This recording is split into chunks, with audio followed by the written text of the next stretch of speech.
I doubt seriously any medieval man would have much difficulty in feeling a sense of overwhelming foreboding in the face of the Soviet hammer and sickle symbol. Yet most modern literate people obviously don't know a thing about what that symbol actually represents, except on the most profane level as the implements of the farmer and the worker. You really believe that?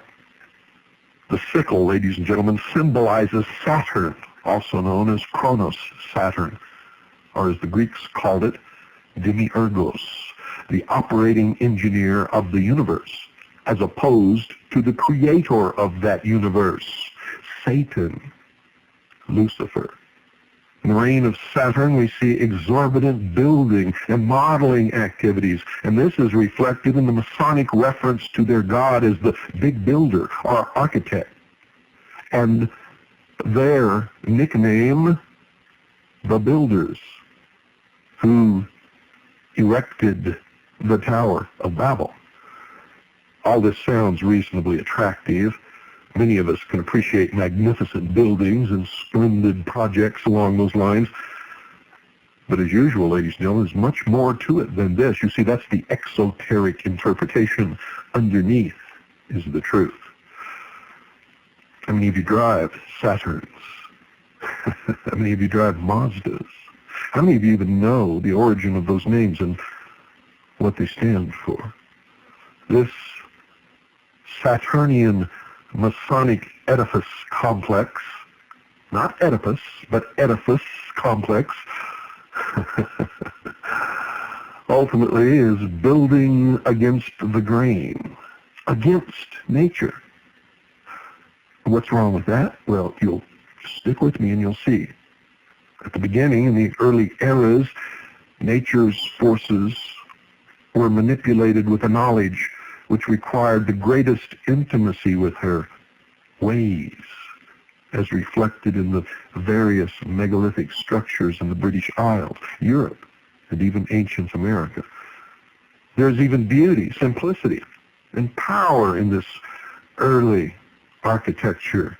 And modern enthusiasts have mistaken the knowledge and the sensitivity to natural forces intrinsic to this ancient technology as indicative of a positive force at work.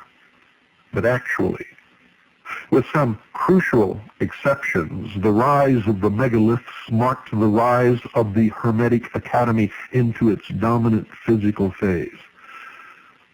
The theory is that the megaliths pin down natural forces, helping to subdue nature's most savage furies. We marvel today at the Hoover Dam, but that symbol Latin construction is but a crude parody of the technology of the megaliths, which helped to dam the wildest forces of nature. The construction of these megaliths, heralded by New Age types as marvels of ancient ingenuity and cooperation with nature, are actually the first physical evidence of the end of Eden, of that period on earth when humanity lived as the servants and friends of God's natural creation, as nomads and hunter-gatherers. You see, the great error of modern enthusiasts for what they regard as the magical, Merlin-esque, harmonious time of the Druids and Stonehenge in ancient Egypt is ignorance of the fact that the historical period they idolize was itself immersed in a tampering technology and materialism, which essentially marked a revolutionary break. A break. The cutting off, the severing of man's relation with the natural order. Well, what is wrong with that, you say? Well, according to John Mitchell, he said, the first revolution of Olympus marks the first deviation from the primeval ways of men presided over by Cronus, otherwise Saturn. End quote. Saturn is Lucifer, Satan. And this revolution marks the end of man's Edenic relationship with the natural world. You never understood it before, did you? I hope you're beginning to now. Henceforward, man is alienated from nature by means of the Saturnian Sith, which symbolizes the sense of separation from God's natural creation that man experienced after the fall. You see how simple it all really is?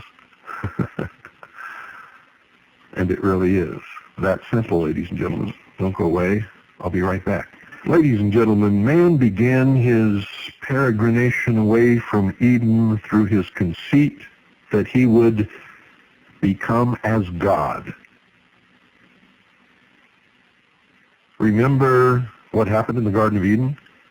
God told Adam and Eve to tend the garden.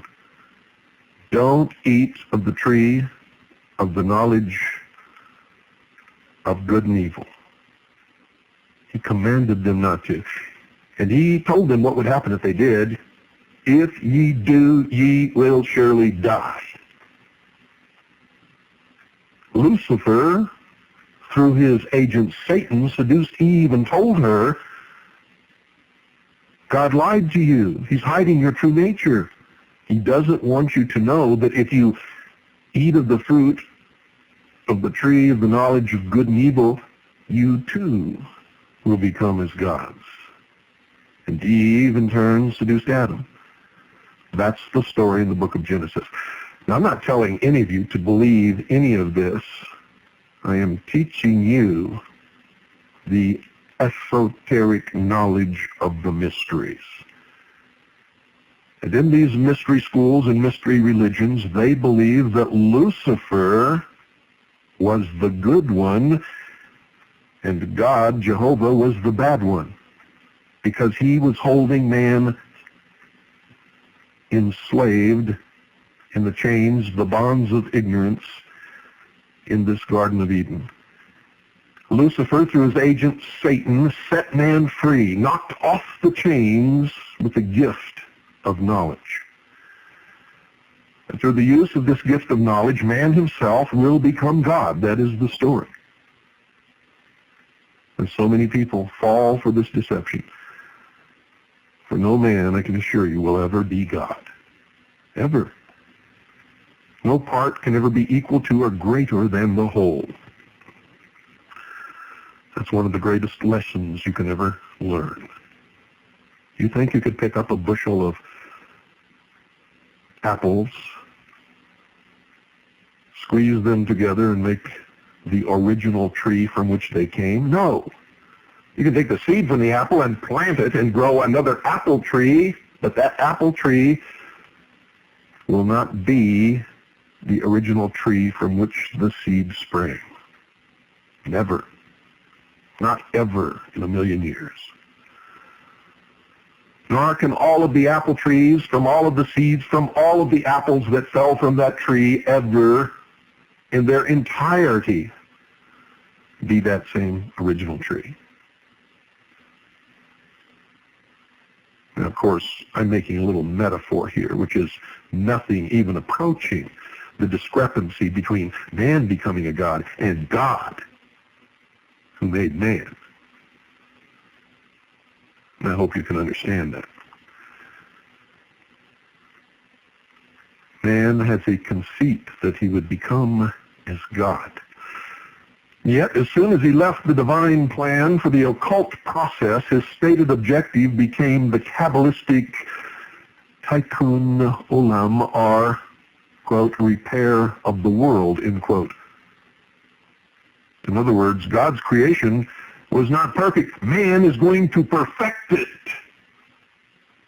Man is going to repair the imperfections in God's world via the intervention and imposition of human brain power, the very egomaniacal device that caused the separation from God's natural Eden in the very first place. Repair of the world. Indeed, a world the Kabbalists had only just ruined. Repair the world? Man can't even repair himself. I don't know any man that's perfect. I don't know any man that hasn't had problems.